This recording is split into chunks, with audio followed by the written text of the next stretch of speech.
serta mendapatkan balasan yang setimpal. Karena itu jangan tertipu kehidupan dunia. Kehidupan dunia ini penuh ujian, bersifat sementara dan syarat dengan tipu daya. Semua yang ada di dalamnya akan musnah. Para penghuninya pun saling berebut untuk memperolehnya.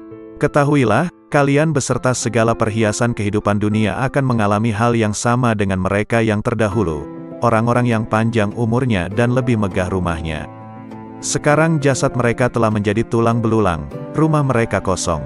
Mereka berada di kubur dekat dan penghuninya terasingkan. Mereka digerogoti oleh cacing, tertimbun oleh bebatuan dan pasir. Bayangkan kalian kelak akan menjadi seperti mereka, tubuh kalian hancur dan sendiri dikubur. Apa yang akan terjadi dengan kalian jika kiamat tiba? Semua yang dikubur dibangkitkan dan segala rahasia yang tersembunyi dalam dada dibongkar. Pada saat itulah setiap jiwa akan memperoleh balasan sesuai dengan perbuatannya selama hidup di dunia. Hafalkanlah 5 hal ini. 1. Seorang hamba hendaknya tidak berharap kecuali kepada Allah Subhanahu wa Ta'ala. 2. Seorang hamba hendaknya hanya takut akan dosa-dosanya. 3. Seorang yang bodoh hendaknya tidak merasa malu untuk bertanya. 4. Seorang yang berilmu ketika ditanya tentang sebuah persoalan dan tidak mengetahui jawabannya, hendaknya tidak malu untuk mengatakan, Allah Subhanahu wa Ta'ala yang Maha Mengetahui. 5. Bagi iman, sabar ibarat kepala sebuah tubuh, sehingga tidak sempurna iman seseorang yang tidak memiliki kesabaran. As-Syahid Sayyidina Hasan Syababul Jannah radhiyallahu anhu. Tinggalkan apa yang meragukan hatimu, beralihan kepada sesuatu yang tidak meragukan hatimu, karena sesungguhnya kebenaran itu membawa ketenangan di dalam hati. Manusia celaka karena 3 hal, sombong, rakus dan dengki. Sombong adalah penyebab rusaknya agama dan karena sifat inilah iblis mendapat laknat. Rakus adalah musuh bagi hati manusia dan karena sifat inilah Nabi Adam dikeluarkan dari surga. Dengki adalah menuju kejahatan dan karena sifat inilah Kabil membunuh Habil. As-Syahid Sayyidina Husain Syababul Jannah radhiyallahu anhu. Bila mana dunia dianggap sesuatu yang sangat berharga, maka sesungguhnya pahala Allah Subhanahu wa Ta'ala adalah lebih berharga dan lebih mulia. Bila mana tubuh ini dirawat hanya untuk menyambut kematian, maka terbunuhnya seseorang dengan pedang di jalan Allah Subhanahu wa Ta'ala lebih utama. Bila mana rizki yang sudah ditentukan, maka sedikitnya keserakahan seseorang dalam berusaha adalah lebih baik. Bila mana harta benda dihimpun hanya untuk ditinggalkan, maka apa gunanya seorang pelit terhadap sesuatu yang pasti ia tinggalkan. Sabar adalah mahkota, kesetiaan adalah harga diri, memberi adalah kenikmatan, banyak bicara adalah membual, omong kosong, tergesa-gesa adalah kebodohan, kebodohan adalah aib, berlebih-lebihan, dalam berkata, adalah omong kosong, berteman dengan orang yang ahli berbuat hina adalah kejahatan dan berteman dengan ahli kefasikan adalah pusat prasangka buruk.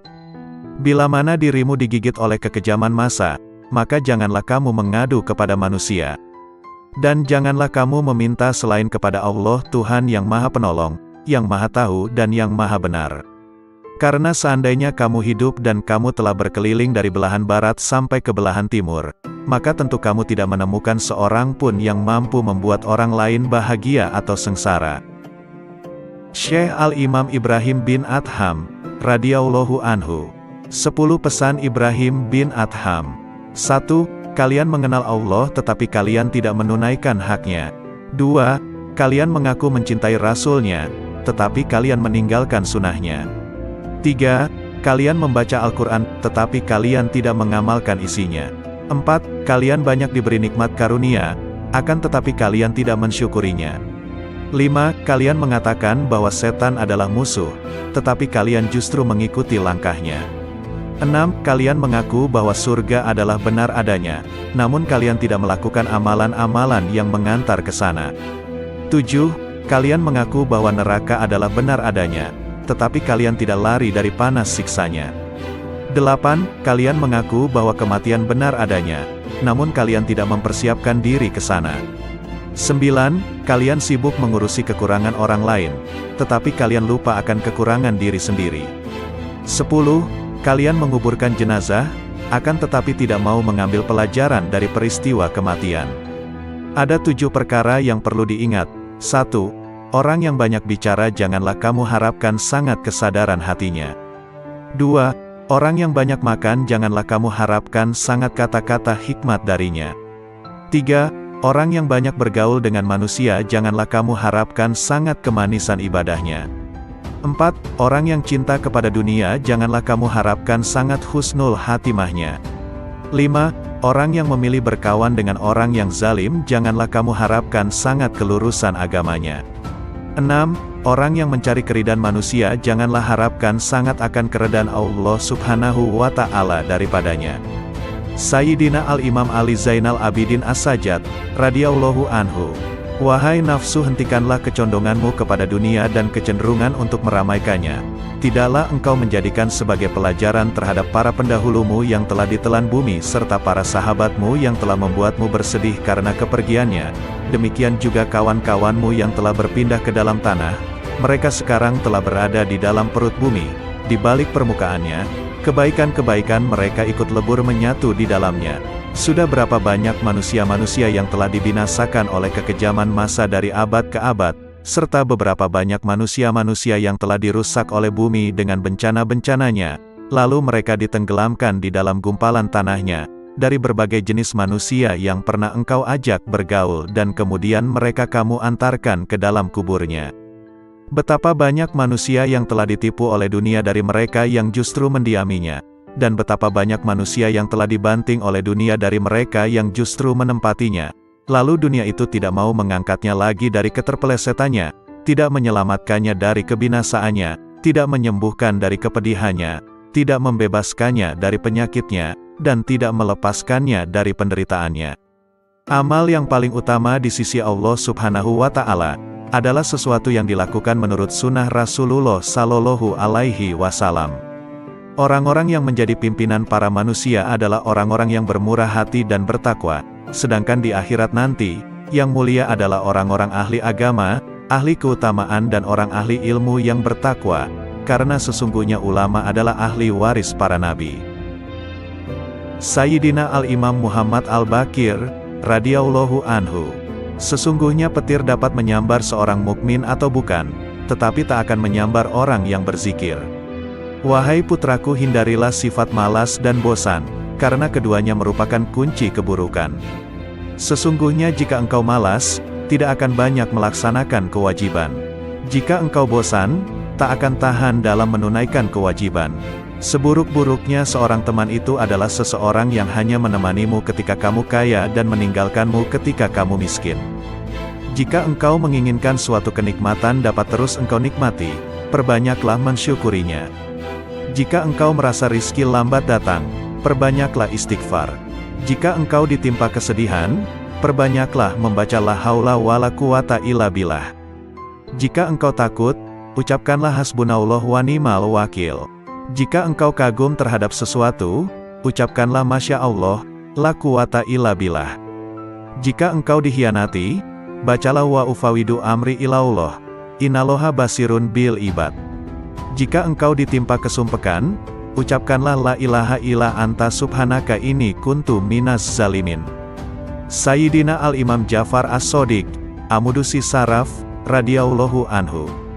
Keseimbangan tobat dan ibadah akan menimbulkan perilaku yang baik yang mendapat ridho dari Allah Subhanahu wa Ta'ala.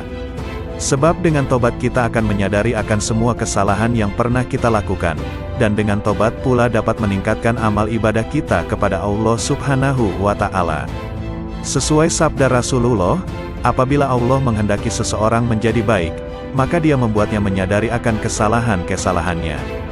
Tiada bekal yang lebih utama daripada takwa, tiada sesuatu yang lebih baik daripada diam, tiada musuh yang lebih berbahaya daripada kebodohan, tiada penyakit yang lebih parah daripada berbohong. Jika engkau mendengar suatu kalimat dari seorang muslim, maka bawalah kalimat itu pada sebaik-baiknya tempat yang engkau temui. Jika engkau tidak mampu untuk mendapatkan wadah tempat kalimat tersebut, maka celalah dirimu sendiri.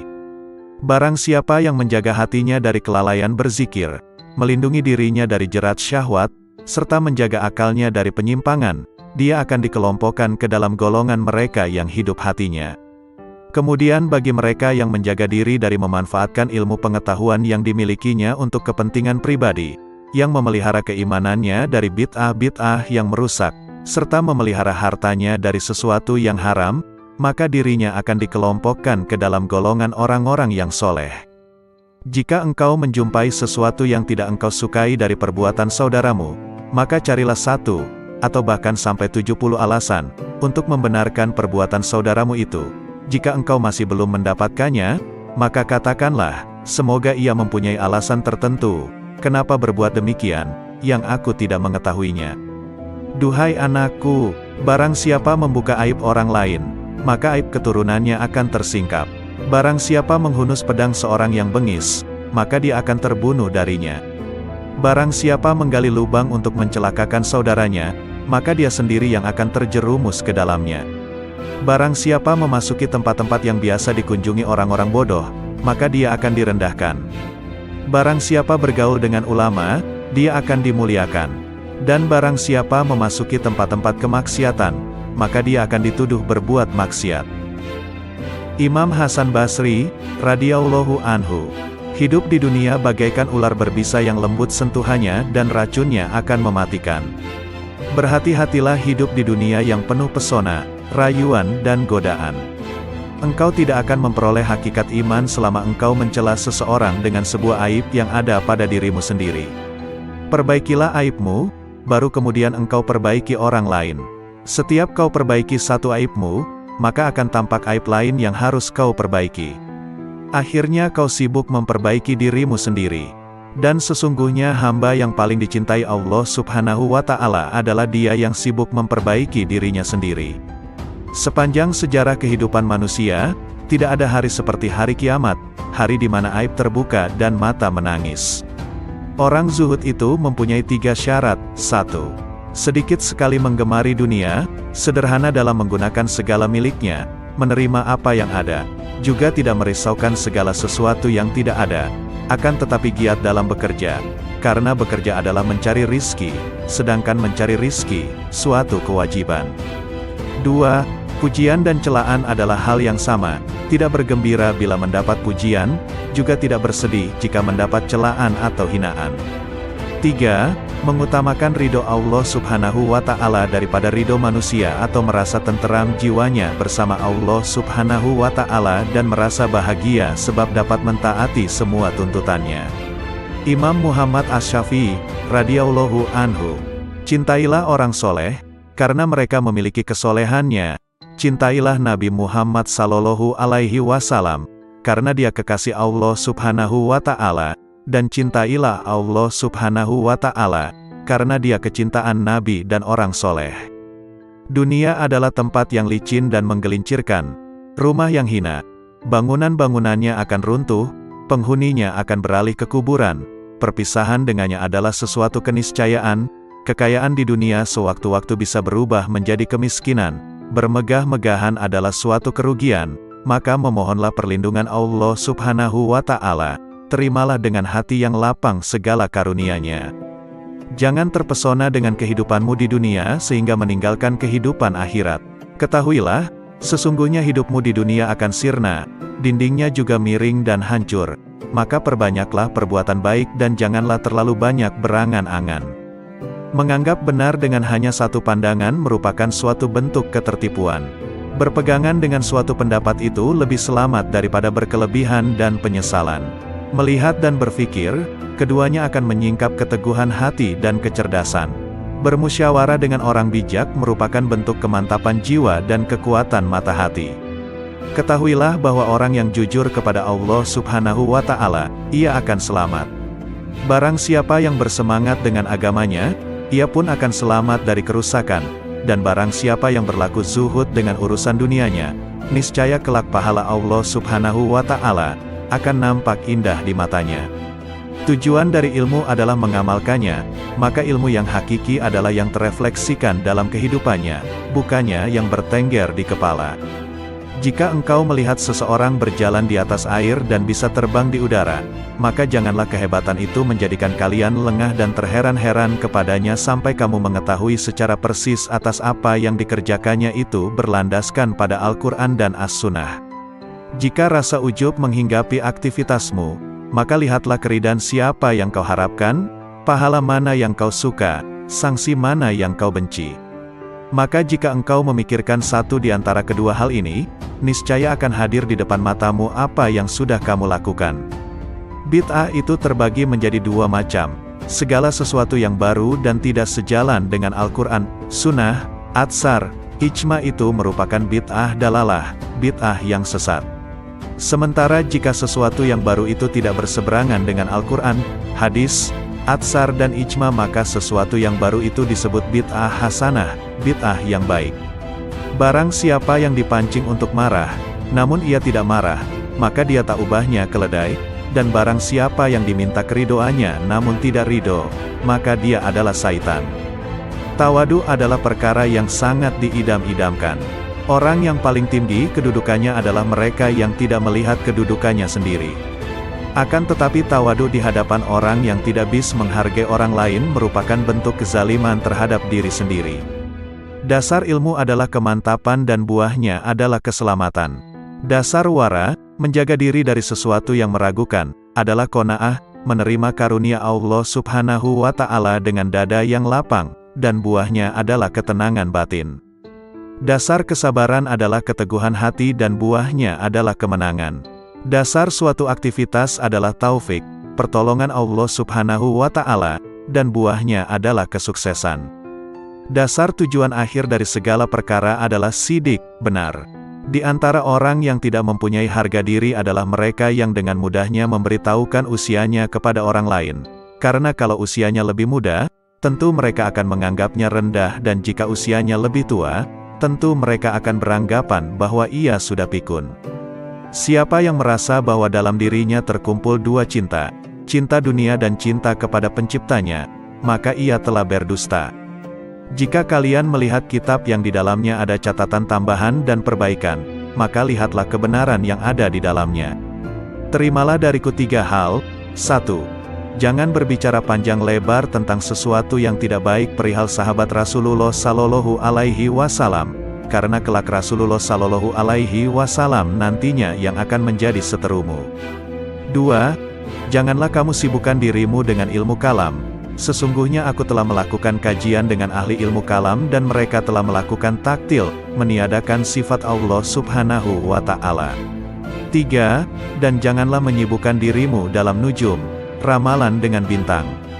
Sayyidina Al-Imam Qutbil Rabbani Syekh Abdul Qadir Al-Jailani, radhiyallahu anhu. Hai orang-orang yang lalai, secara terang-terangan engkau menentang Allah Subhanahu wa Ta'ala yang maha benar dengan bermaksiat kepadanya tetapi merasa aman dari siksanya. Ketahuilah tak lama lagi rasa aman itu akan berubah menjadi ketakutan, masa luangmu menjadi kesempitan, kesehatanmu menjadi sakit, kemuliaanmu menjadi kehinaan, kedudukanmu menjadi rendah, kekayaanmu menjadi kemiskinan. Ketahuilah, rasa aman dari siksa Allah Subhanahu wa Ta'ala Azza wa Jalla yang akan kau peroleh di hari kiamat sesuai dengan rasa takutmu kepadanya di dunia ini. Sebaliknya, ketakutanmu di hari kiamat sesuai rasa amanmu dari siksa Allah di dunia. Sayangnya, engkau tenggelam di dunia dan terperosok ke lembah kelalaian, sehingga cara hidupmu seperti hewan. Yang kalian ketahui hanya makan, minum, menikah dan tidur. Keadaan kalian ini tampak nyata bagi orang-orang yang berhati suci. Rasa rakus terhadap dunia, keinginan untuk mencari dan menumpuk-numpuk harta telah memalingkan kalian dari jalan Allah dan pintunya. Hai yang ternoda karena ketamakannya, andai kata kau bersama penghuni bumi bersatu untuk mendatangkan sesuatu yang bukan bagianmu, maka kalian semua tidak akan mampu mendatangkannya. Oleh karena itu tinggalkanlah rasa tamak untuk mencari sesuatu, rezeki, yang telah ditetapkan untukmu, maupun yang tidak ditetapkan untukmu. Apakah pantas bagi seorang yang berakal untuk menghabiskan waktunya memikirkan sesuatu yang telah selesai pembagiannya? Tabir penutup kalbumu tak akan tersibak selama engkau belum lepas dari alam ciptaan, tidak berpaling darinya dalam keadaan hidup selama hawa nafsumu belum pupus, selama engkau melepaskan diri dari kemaujudan dunia dan akhirat, selama jiwamu belum bersatu dengan kehendak Allah Subhanahu wa Ta'ala dan cahayanya. Jika jiwamu bersatu dengan kehendak Allah Subhanahu wa Ta'ala dan mencapai kedekatan dengannya lewat pertolongannya. Makna hakiki bersatu dengan Allah Subhanahu wa Ta'ala ialah berlepas diri dari makhluk dan kedirian, serta sesuai dengan kehendaknya tanpa gerakmu, yang ada hanya kehendaknya. Inilah keadaan fana dirimu, dan dalam keadaan itulah engkau bersatu dengannya, bukan bersatu dengan ciptaannya. Sesuai firman Allah Subhanahu wa Ta'ala, tak ada sesuatu pun yang serupa dengannya, dan dialah yang maha mendengar dan maha melihat. Anakku, pertama-tama nasihatilah dirimu, kemudian nasihatilah orang lain. Perhatikanlah dirimu, jangan mengurusi orang lain. Jangan mengurusi orang lain selama dalam dirimu masih ada sesuatu yang harus diperbaiki. Sungguh celaka, engkau mengetahui cara menyelamatkan orang lain. Engkau buta, bagaimana dapat menuntun orang lain? Hanya yang memiliki penglihatan tajamlah yang mampu menuntun umat manusia. Hanya orang yang mengenal Allah Subhanahu wa Ta'ala lah yang dapat mengembalikan manusia ke jalannya. Seseorang yang tidak mengenalnya, bagaimana dapat menuntun umat manusia ke jalannya? Kalian menghadiri majelis ilmu hanya untuk mencari jalan keluar bagi permasalahan duniawi kalian, bukan untuk mengobati penyakit hati. Kalian tidak mendengarkan nasihat para penceramah, tetapi meneliti kesalahan mereka, kemudian menghina dan menertawakannya. Kalian juga bermain-main dalam majelis. Sesungguhnya kalian sedang mempertaruhkan diri kepada Allah Subhanahu wa Ta'ala yang Maha Agung dan Maha Mulia. Segeralah bertobat, jangan mencontoh musuh-musuh Allah Subhanahu wa Ta'ala. Berusahalah untuk mengambil manfaat dari apa yang kalian dengar. Syekh Imam Al-Ghazali radhiyallahu anhu. Renungkanlah pendeknya umurmu. Andai kata engkau berumur 100 tahun sekalipun, maka umurmu itu pendek jika dibandingkan dengan masa hidupmu kelak di akhirat yang abadi, selama-lamanya. Coba renungkan agar dapat beristirahat pensiun selama 20 tahun. Dalam 1 bulan atau setahun engkau sanggup menanggung berbagai beban berat dan kehinaan di dalam mencari dunia. Tetapi mengapa engkau tidak sanggup menanggung beban ibadah selama beberapa hari demi mengharapkan kebahagiaan abadi di akhirat nanti? Jangan panjang angan-angan, engkau nanti akan berat untuk beramal. Yakinilah bahwa tak lama lagi engkau akan mati. Katakan dalam hatimu, pagi ini aku akan beribadah meskipun berat. Siapa tahu nanti malam aku mati. Malam ini aku akan sabar beribadah. Siapa tahu besok aku mati. Sebab, kematian tidak datang pada waktu, keadaan dan tahun tertentu, yang jelas pasti ia datang. Oleh karena itu, mempersiapkan diri menyambut kedatangan maut lebih utama daripada mempersiapkan diri menyambut dunia. Bukankah kau menyadari betapa pendek hidupmu di dunia? Bukankah bisa jadi ajalmu hanya tersisa 1 tarikan dan hembusan nafas atau 1 hari? Setiap hari lakukanlah hal ini dan paksakan dirimu untuk sabar beribadah kepada Allah Subhanahu wa Ta'ala.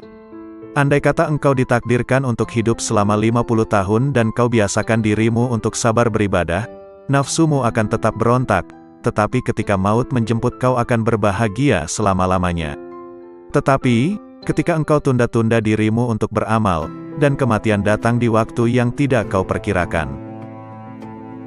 Kehidupan seorang muslim tidak dapat dicapai dengan sempurna, kecuali mengikuti jalan Allah yang dilalui secara bertahap. Tahapan-tahapan itu antara lain, tobat, sabar, fakir, zuhud, tawakal, cinta, makrifat dan ridha. Karena itu seseorang yang mempelajari tasawuf wajib mendidik jiwa dan akhlaknya. Sementara itu, hati adalah cermin yang sanggup menangkap makrifat. Dan kesanggupan itu terletak pada hati yang suci dan jernih. Berbicara tentang nasihat, kulihat diriku tak pantas untuk memberikannya. Sebab, nasihat seperti zakat, nisyabnya adalah kemampuan untuk memetik nasihat itu bagi dirinya sendiri. Seseorang yang belum mencapai nisyab, bagaimana ia akan mengeluarkan zakat? Dan seorang yang tak memiliki cahaya, bagaimana dapat dijadikan sebagai alat penerang oleh orang lain?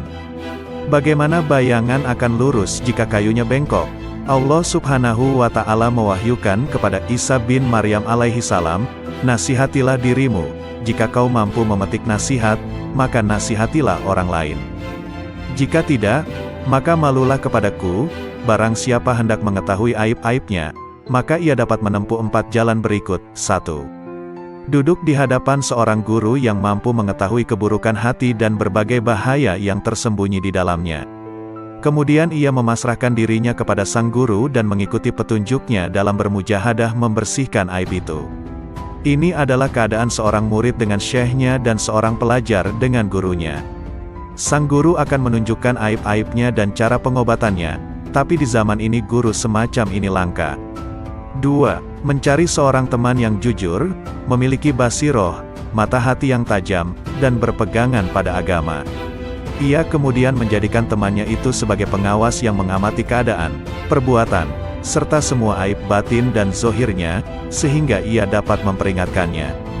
Demikian inilah yang dahulu dilakukan oleh orang-orang cerdik, orang-orang terkemuka dan para pemimpin agama.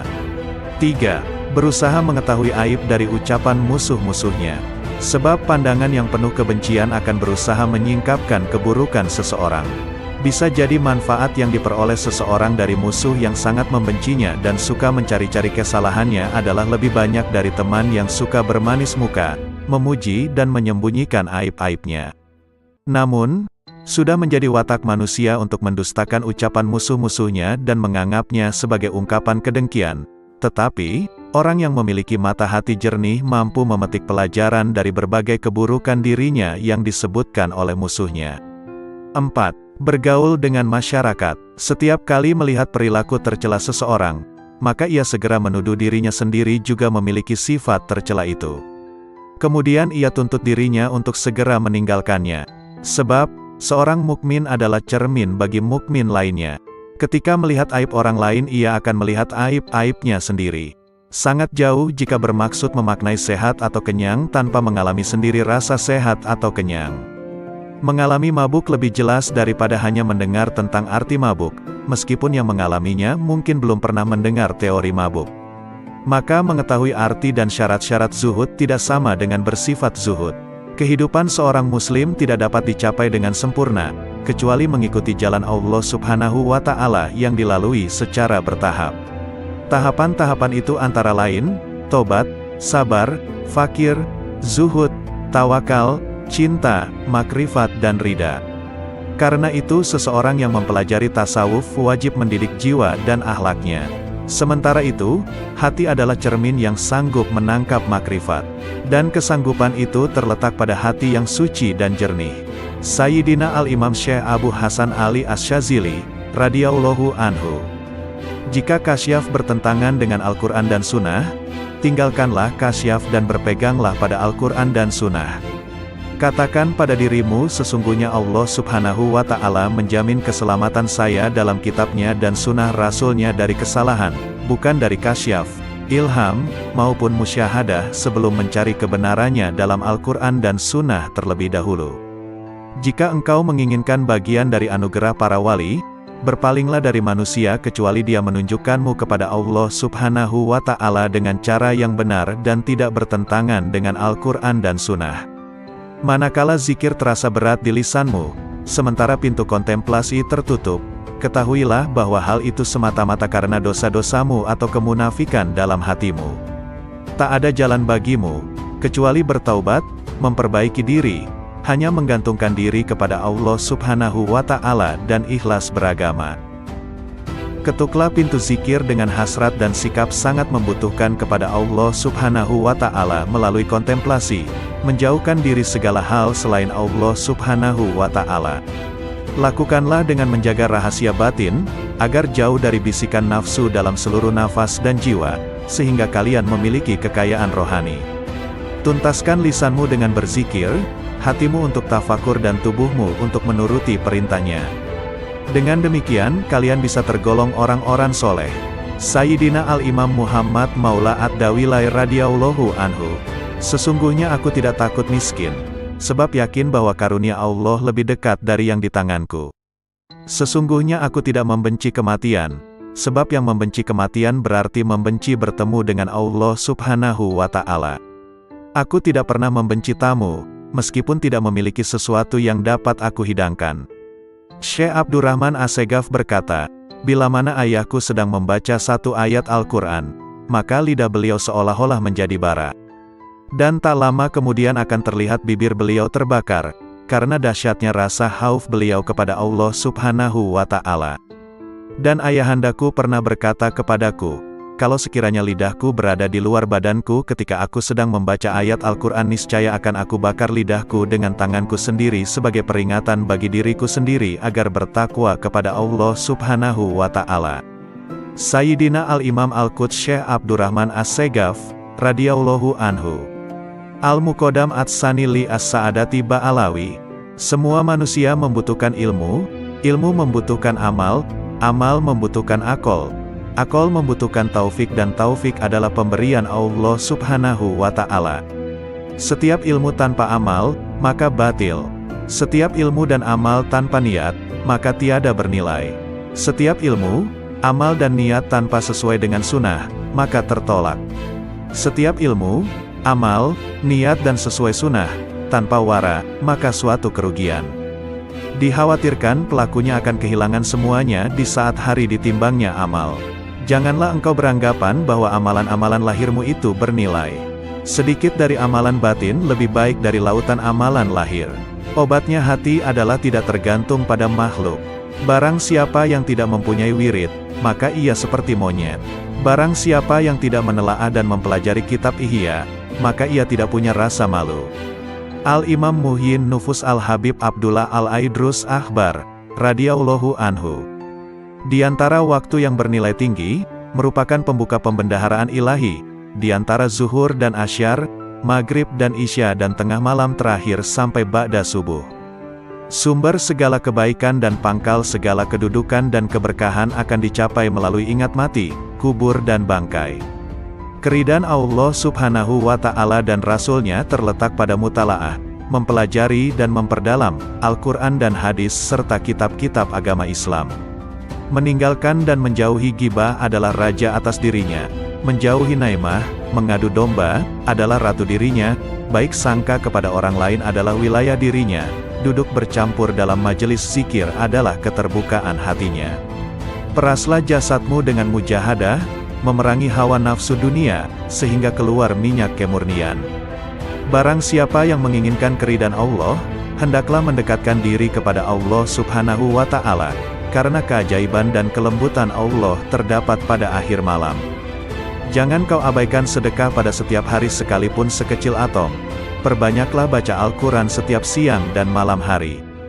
Ciri-ciri orang yang bahagia adalah mendapatkan taufik dalam hidupnya, banyak ilmu dan amal serta baik perangai maupun tingkah lakunya.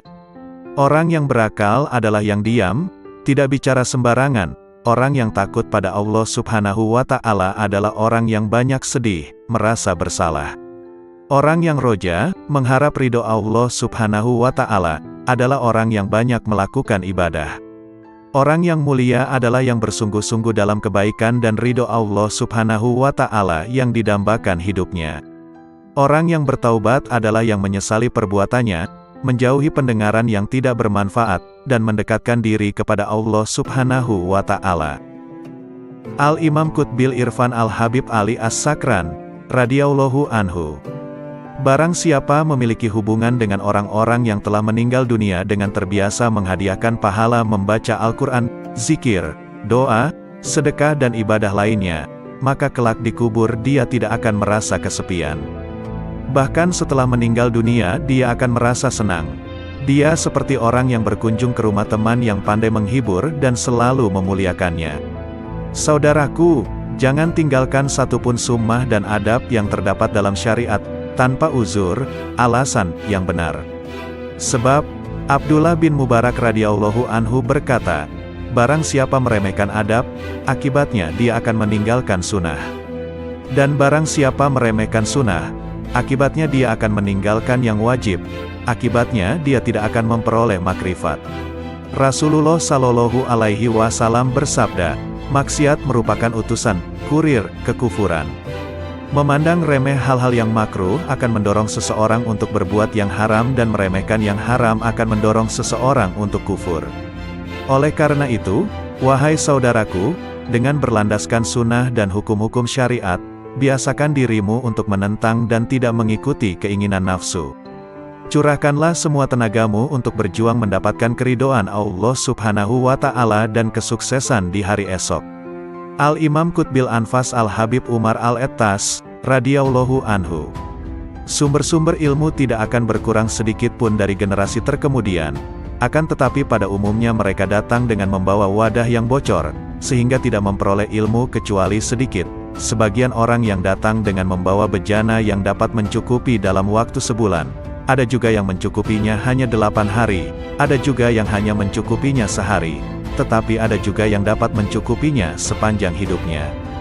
Dulu di antara manusia ada yang datang membawa pelita lengkap dengan minyak dengan koreknya, yakni dengan persiapan yang lengkap, sehingga gurunya dapat menyalakan. Tetapi kini banyak di antara mereka yang datang kepada gurunya, tetapi mereka tidak membawa apapun yang gurunya dapat menyalakan. Hendaknya orang-orang yang menghendaki keselamatan akhirat meninggalkan tidurnya, demi untuk mendapatkan siraman rahmat di malam hari. Hendaknya kalian senantiasa menghadirkan hati kalian kepada Allah Subhanahu wa Ta'ala dan hendaknya kalian bertawakal kepadanya sepenuh hati, sebab Allah Subhanahu wa Ta'ala mengetahui dimanapun kalian berada. Alangkah entengnya musibah dalam agama menurut kalian, padahal kalian tidak pernah menyatakan belasungkawa andai kata aku terlambat sholat berjamaah. Bila waktu sholat telah tiba, tinggalkanlah semua kegiatanmu, sebab Allah Subhanahu wa Ta'ala lebih pantas diperhatikan daripada yang lain. Janganlah terlalu peduli dengan dunia dan penghuninya dan janganlah merasa iri pula dengan pakaian atau makanan yang dimiliki oleh penghuninya. Yang dikatakan orang baik adalah seorang yang telah melewati pintu surga sampai masuk ke dalamnya. Perbanyaklah membaca istighfar dan alhamdulillah sebanyak mungkin setelah membaca maulud. Perbanyaklah baca istighfar dan solawat, karena keduanya adalah sebaik-baik zikir yang dapat menolong kesulitan di masa kini.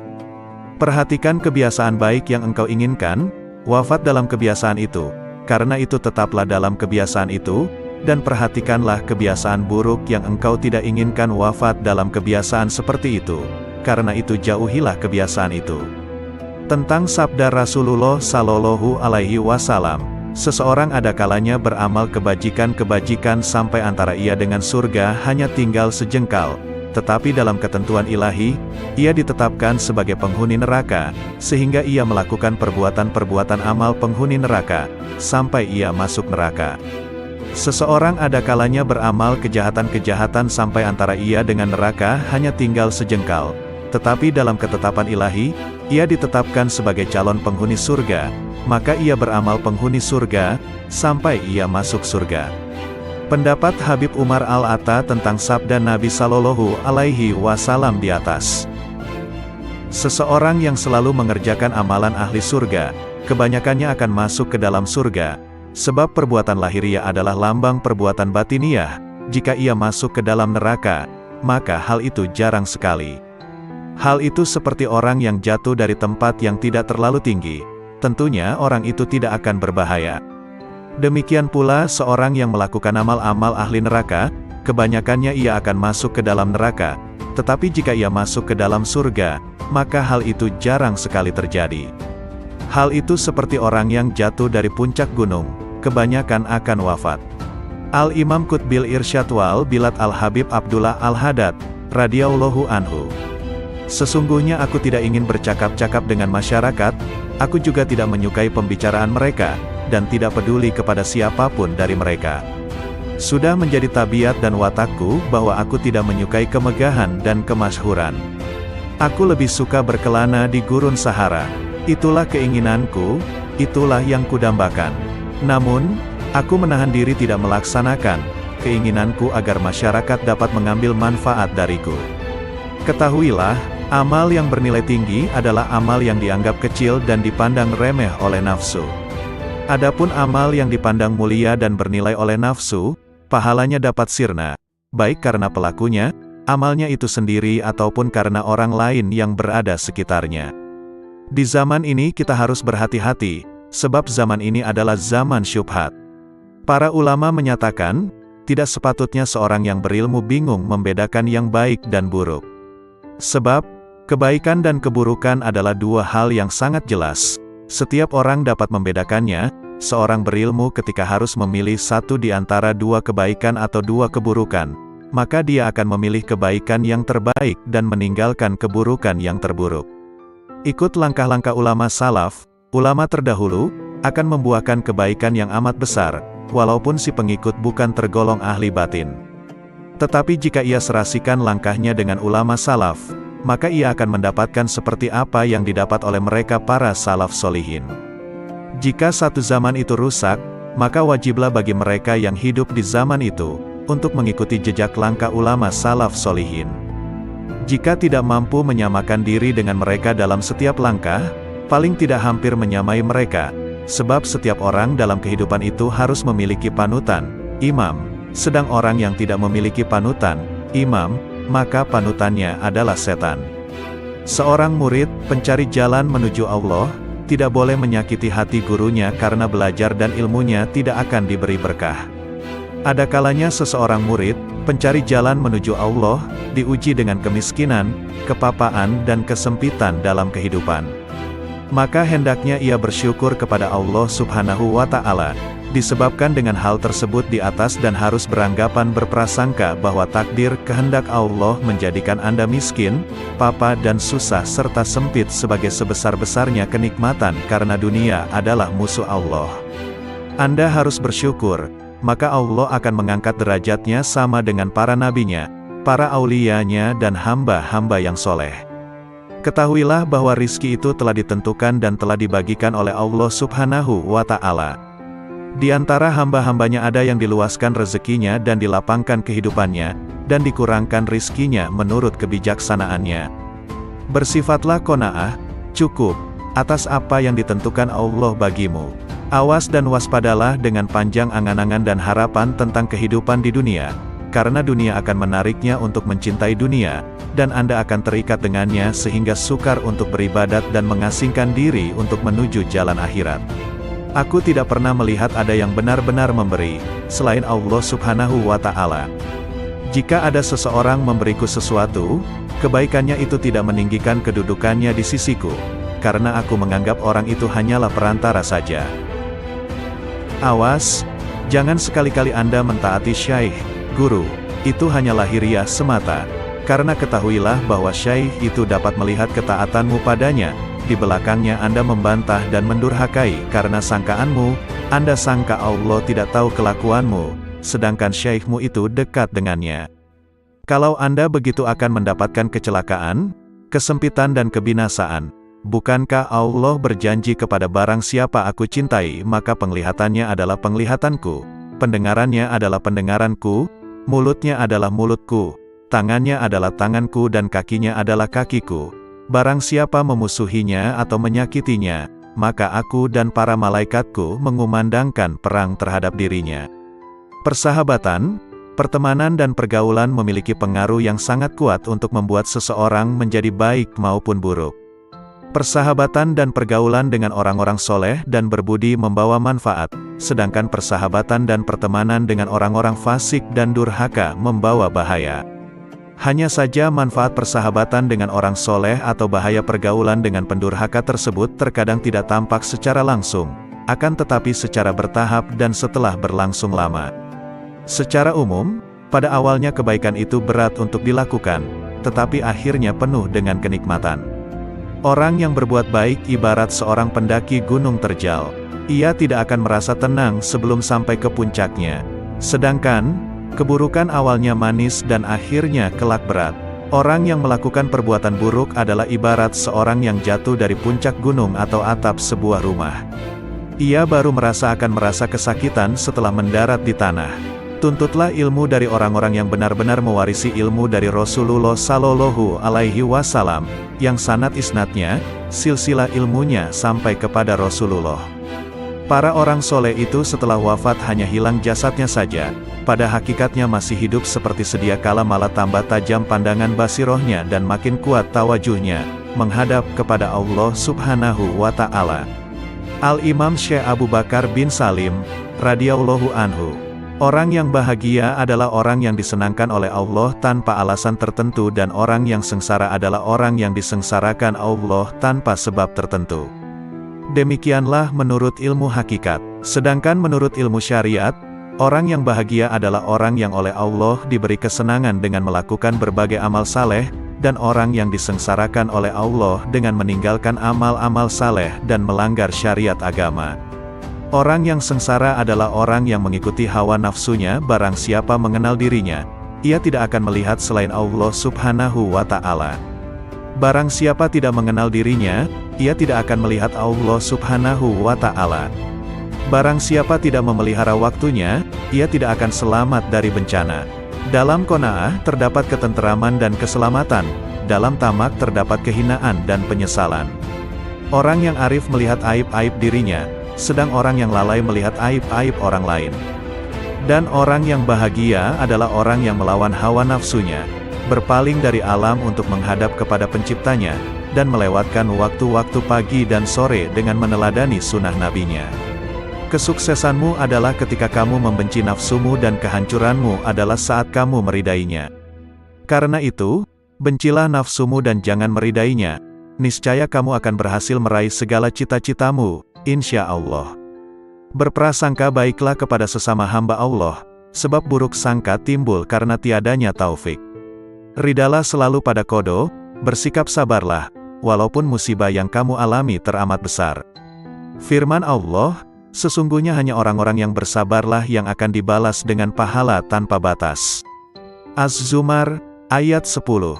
Ketahuilah oleh kalian, sesungguhnya Allah Subhanahu wa Ta'ala bertajalli, mengagungkan dirinya, di hati para kekasihnya, para kaum arifin, karena mereka menghapus selainnya di hati mereka dan mereka menghilangkan selain Allah Subhanahu wa Ta'ala dalam pandangan mereka terhadap semesta dan pada setiap kejadiannya bahwa semuanya adalah semata-mata ciptaan Allah Subhanahu wa Ta'ala, dan mereka melalui siang, pagi serta sore hari selalu dalam keadaan taat kepadanya. Mereka selalu beribadat serta berharap dan takut kepadanya, serta selalu ruku dan bersujud kepadanya.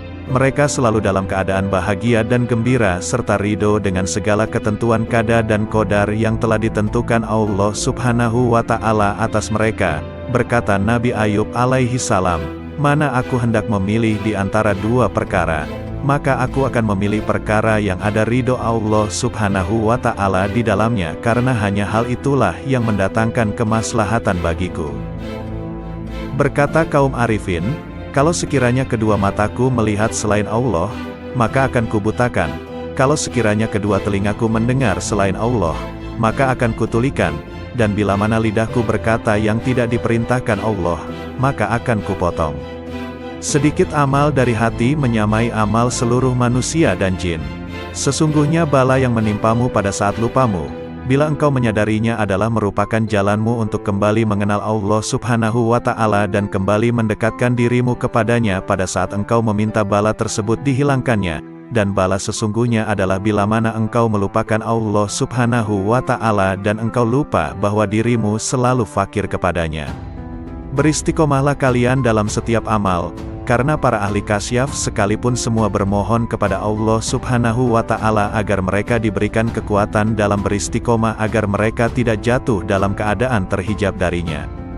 Ketahuilah oleh kalian, makrifat kepada Allah Subhanahu wa Ta'ala adalah dengan kejelasan dan bukan dengan tersamar, dan bila mana seorang hamba diberinya makrifat kepadanya, maka ia pasti akan melihat semua amal yang dicintai oleh Rasulullah Sallallahu Alaihi Wasallam.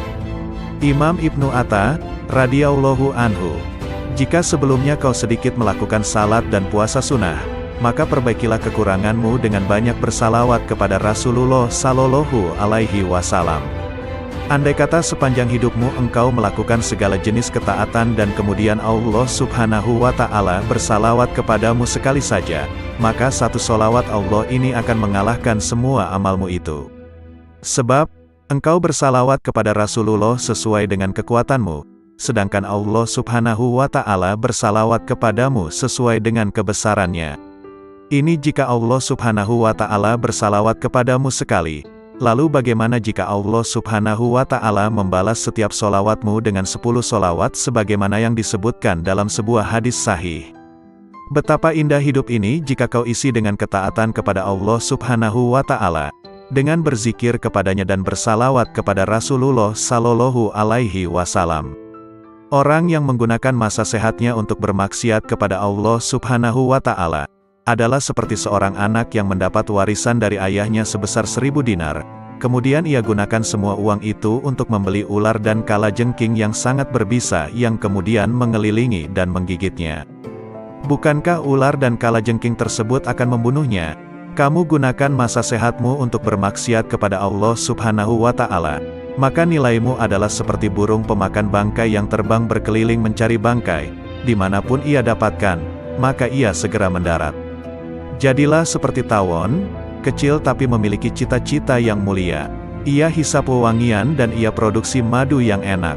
Engkau telah terlalu lama bergelimang kemaksiatan, kini terjunlah ke dalam hal-hal yang dicintai Allah Subhanahu wa Ta'ala. Telah kujelaskan hakikat permasalahan ini kepadamu, tetapi orang yang lalai tidak akan sadar meskipun memperoleh berbagai rencana. Sebab wanita yang kurang waras akalnya ketika putranya mati, ia justru tertawa. Begitu pula dirimu, engkau tinggalkan sholat malam, puasa sunnah dan berbagai amal soleh lain yang dapat kau kerjakan dengan seluruh anggota tubuhmu, tetapi tidak sedikit pun engkau merasa sakit. Kelalaian telah membunuh hatimu. Orang hidup akan merasa sakit ketika tertusuk jarum, akan tetapi, sesosok mayat tidak akan merasa sakit meskipun tubuhnya dipotong-potong dengan sebilah pedang. Saat ini hatimu sedang mati, karena itu duduklah di majelis yang penuh hikmah, sebab di dalamnya terdapat hembusan karunia dari surga. Hembusan karunia itu dapat engkau temukan di rumahmu, di perjalananmu.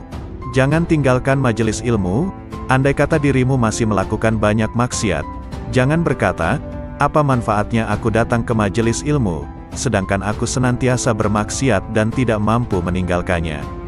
Akan tetapi, lepaskanlah busur panahmu selalu. Jika hari ini tidak tepat sasaran, bisa jadi besok tepat sasaran. Engkau hendaknya berpikir untuk melakukan amal sebaik mungkin, bukan sebanyak mungkin. Banyak amal jika tidak dilakukan dengan baik adalah seperti pakaian yang banyak jumlahnya, tetapi harganya murah harganya. Sedangkan sedikit amal tetapi berkualitas, dikerjakan dengan baik, adalah seperti sedikit pakaian tetapi mahal harganya. Amal yang berkualitas, dikerjakan dengan baik, adalah seperti sebuah intan berlian, kecil bentuknya tetapi mahal harganya. Orang yang menjadikan hatinya selalu ingat kepada Allah Subhanahu wa Ta'ala dan berjuang untuk melindungi hatinya dari pengaruh hawa nafsu, maka itu lebih utama daripada banyak melakukan salat dan puasa sunnah, tetapi hatinya dikuasai hawa nafsu. Orang yang melakukan salat dengan hati lalai adalah seperti seseorang yang menghadiahkan 100 peti kosong kepada seorang raja. Tentunya sang raja akan marah dan selalu mengingat perbuatan buruknya ini. Sedangkan orang yang salat dengan hati yang hadir, khusyuk, adalah seperti seorang yang menghadiahkan sebutir intan berlian 100 dinar kepada seorang raja. Sang raja pun akan mengingat dan memujinya selalu. Suatu perbuatan paling berbahaya yang harus kamu waspadai adalah dosa-dosa kecil. Sebab, ketika berbuat dosa besar, engkau menyadari bahayanya dan segera bertobat. Tetapi, terhadap dosa-dosa kecil, engkau seringkali meremehkannya dan tidak bertobat darinya. Engkau seperti seorang diselamatkan oleh Allah Subhanahu wa Ta'ala dari kejaran seekor harimau, pemisalan dosa besar, tetapi kemudian bertemu dan diterkam oleh 50 ekor serigala, pemisalan dosa kecil. Allah Ta'ala mewahyukan, kalian menganggapnya suatu yang ringan saja, padahal dia pada sisi Allah Subhanahu wa Ta'ala adalah besar. An-Nur, ayat 15. Dosa besar jika disandarkan pada kemurahan Allah Subhanahu wa Ta'ala menjadi kecil. Sedangkan dosa-dosa kecil jika kau lakukan secara terus-menerus menjadi dosa besar. Racun meskipun sedikit mampu membunuh. Dosa kecil itu ibarat percikan-percikan api. Sebuah kota, dan pada hakikat api yang berkobar berasal dari percikan-percikan api kecil. Ukurlah dirimu dengan salat. Jika ketika salat engkau tidak memikirkan segala sesuatu selain Allah Subhanahu wa Ta'ala, maka berbahagialah. Tetapi, jika tidak demikian, maka tangisilah dirimu setiap kali kau gerakkan kakimu menuju salat. Pernahkah engkau melihat seorang kekasih tidak ingin bertemu kekasihnya? Allah Ta'ala mewahyukan, sesungguhnya salat akan mencegah dari perbuatan-perbuatan keji dan mungkar. Al-Ankabut, ayat 45. Barang siapa ingin mengetahui kedudukannya di sisi Allah Subhanahu wa Ta'ala, maka ia perhatikan bagaimana salatnya, ia kerjakan dengan tenang dan khusyuk, atau dengan tergesa-gesa dan lalai. Jika salat tersebut ternyata kau lakukan dengan lalai dan tergesa-gesa, maka taburkanlah pasir ke wajahmu. Seseorang yang duduk bersama penjual parfum akan mencium aroma wanginya. Sedangkan salat adalah sebuah ibadah yang seakan-akan kita sedang duduk bersama Allah Subhanahu wa Ta'ala. Jika engkau duduk bersama Allah Subhanahu wa Ta'ala, tetapi tidak memperoleh apa-apa, itu tandanya dalam hatimu terdapat penyakit, entah itu kesombongan, berbangga diri atau ketidaksopanan. Allah Subhanahu wa Ta'ala mewahyukan, "Aku akan memalingkan orang-orang yang menyombongkan dirinya di muka bumi tanpa alasan yang benar dari tanda-tanda kekuasaanku." Al-A'raf, ayat 146. Selepas salat ia tidak pantas bergegas, tergesa-gesa untuk meninggalkan tempat salatnya. Akan tetapi, hendaknya dia berzikir kepada Allah Subhanahu wa Ta'ala dan beristighfar memohon ampun kepadanya atas segala kekurangan yang ia lakukan di dalam salatnya. Berapa banyak salat yang tidak layak untuk diterima Allah Subhanahu wa Ta'ala, tetapi setelah engkau beristighfar memohon ampun kepadanya atas salat tersebut, Allah Subhanahu wa Ta'ala kemudian menerimanya. Dahulu Rasulullah Shallallahu Alaihi Wasallam selepas salat beristighfar sebanyak 3 kali. Sesungguhnya orang yang bermaksiat kepada Allah Subhanahu wa Ta'ala adalah dia yang tidak mengenal siksanya, dan orang yang tidak taat kepadanya adalah dia yang tidak mengetahui pahala yang Allah sediakan. Andai kata mereka melihat siksa neraka, tentu mereka tidak akan lalai. Dan andai kata mereka melihat berbagai kenikmatan yang disediakan Allah Subhanahu wa Ta'ala bagi penghuni surga, tentu sekejap pun mereka tidak akan meninggalkan ibadah. Jika engkau berteman dengan para pecinta menyeretmu untuk mencintai dunia. Jika engkau berteman dengan para pecinta akhirat, maka mereka akan membawamu untuk mencintai Allah Subhanahu wa Ta'ala. Jika kau ingin bermaksiat kepada Allah Subhanahu wa Ta'ala, maka lakukanlah di tempat di mana dia tidak melihatmu dan dengan kekuatan yang tidak berasal darinya, dan kedua hal ini mustahil dapat kamu lakukan, sebab semua yang kau gunakan untuk bermaksiat adalah nikmatnya. Kau gunakan nikmat yang ia anugerahkan untuk bermaksiat kepadanya. Bahkan kau sangat ahli bermaksiat dalam berbagai bidang. Terkadang engkau menggunjing, terkadang mengadu domba dan terkadang memandang yang haram.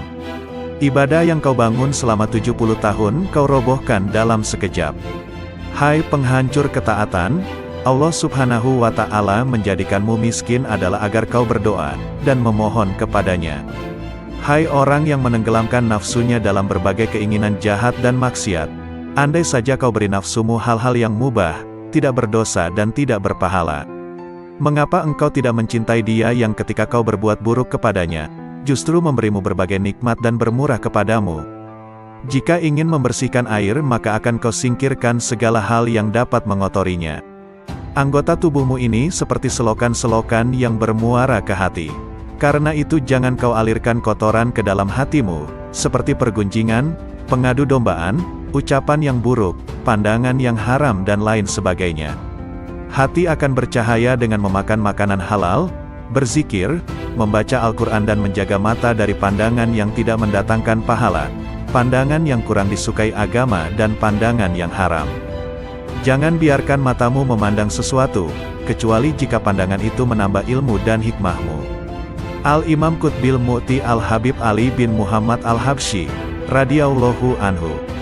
Camkanlah, jangan sampai kalian tidak mempelajari ilmu bahasa, nahwu dan shorof. Karena ilmu bahasa merupakan dasar dan perantara kalian untuk memahami semua ilmu. Wahai saudaraku, berprasangka baiklah kepada Allah Subhanahu wa Ta'ala, wujudkanlah kebenaran janjinya.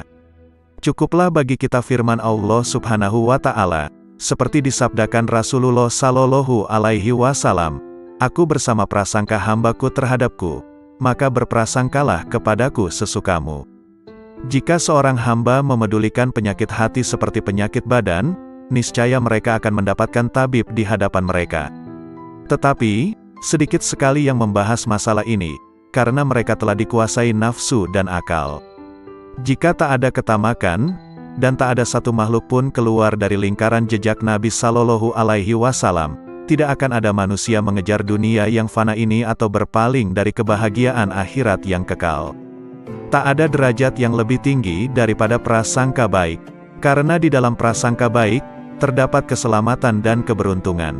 Di dalam keluasan rahmat Allah Subhanahu wa Ta'ala, sirnalah amalmu seperti amal setiap makhluk. Di dalam rahasia Allah Subhanahu wa Ta'ala yang dititipkan pada makhluknya, terdapat sesuatu yang mengharuskan untuk berkeyakinan bahwa semua makhluk adalah aulia. Keteguhan yang sempurna berbeda-beda. Keteguhan dalam perkataan berbeda dengan keteguhan dalam perbuatan.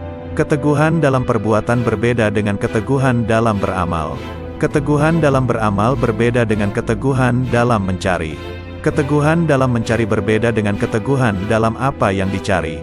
Sedangkan hakikat, secara utuh dan merupakan kedudukan yang terakhir, adalah tidak memalingkan pandangan dari Allah Subhanahu wa Ta'ala sekedip mata pun, bahkan yang lebih cepat dari itu. Janganlah kau putuskan kehadiranmu di tempat-tempat yang baik karena alasan kesibukan dunia. Hati-hatilah karena itu merupakan tipu daya setan. Hadirkanlah Allah Subhanahu wa Ta'ala ketika sendirian. Sembahlah Dia, seakan melihatnya, dan jika tidak melihatnya, sesungguhnya Dia melihatmu. Orang yang lalai mengira bahwa dirinya mencapai kelezatan dunia tanpa mengetahui bahwa sebenarnya kemanisan dunia bercampur dengan kepahitannya. Sedangkan kehidupan indah yang sebenarnya adalah berpaling dari dunia, kemudian masuk ke hadirat yang maha kaya dengan sifat fakir, miskin, lalu memetik sesuatu yang indah dari tempat itu. Kerjakanlah segala perintah Allah Subhanahu wa Ta'ala dan tinggalkanlah larangannya. Jangan sampai Allah Subhanahu wa Ta'ala melihatmu melakukan apa yang dilarangnya, atau kehilanganmu pada perintahnya. Bangkitlah untuk memenuhi hak Allah Subhanahu wa Ta'ala. Bersemangatlah melakukan sesuatu yang membuat para salaf mulia. Cabutlah ketajaman dari sarung pedang tabiatmu yang membelah akar cinta dari asalnya. Taburilah tanah dengan benih pohon-pohon kezuhudan, hingga menghasilkan qurb, kedekatan kepada Allah Subhanahu wa Ta'ala, air telaga dari celah wisal, persatuan dengan Allah Subhanahu wa Ta'ala, dan pengetahuan pada puncak tujuan. Sesungguhnya, balasan setiap amal tergantung dari niatnya. Hadis riwayat Bukhari dan Muslim. Niat seorang mukmin lebih baik daripada amalnya. Sudah menjadi sifat seorang mukmin untuk menetapkan berbagai amal yang agung dan berusaha mengamalkannya, padahal dia hanya mampu mengamalkan sebagian darinya. Sebagai contoh adalah orang yang berniat menggunakan semua nafasnya, waktunya, untuk membaca wirid, zikir atau untuk berpikir. Ternyata dia hanya mampu menggunakan sebagian waktunya saja. Apa yang telah dia kerjakan itu baik, tapi niatnya tersebut lebih baik dari amal yang telah dia kerjakan. Syekh Salman Al-Farisi, radhiyallahu anhu. 3 kelompok manusia yang membuatku heran hingga tertawa. 1. Orang yang senantiasa mengangan-angankan dunia, padahal kematian selalu mengejarnya. 2. Orang yang lalai, padahal semua perbuatannya tidak akan dilalaikan, akan dibalas. 3. Orang yang tertawa, padahal dia tidak tahu, Allah Subhanahu wa Ta'ala yang maha memelihara alam semesta, murka atau ridha kepadanya. Hati dan jasad adalah seperti seorang tunanetra, orang buta, dan seorang lumpuh memasuki sebuah kebun. Si lumpuh berkata kepada sang tunanetra, "Aku bisa melihat buah-buahan yang ada di kebun ini tetapi tidak dapat memetiknya, karena aku lumpuh. Kau tidak dapat melihatnya, tetapi kau tidak lumpuh, gendonglah aku." Sang tunanetra menggendong si lumpuh, dan memetik buah-buahan tersebut, kemudian mereka memakannya. Ruh dan jasad bekerja sama untuk berbuat maksiat kepada Allah Subhanahu wa Ta'ala, maka keduanya layak mendapat siksa. Syekh Harits Al-Muhasibi, radhiyallahu anhu.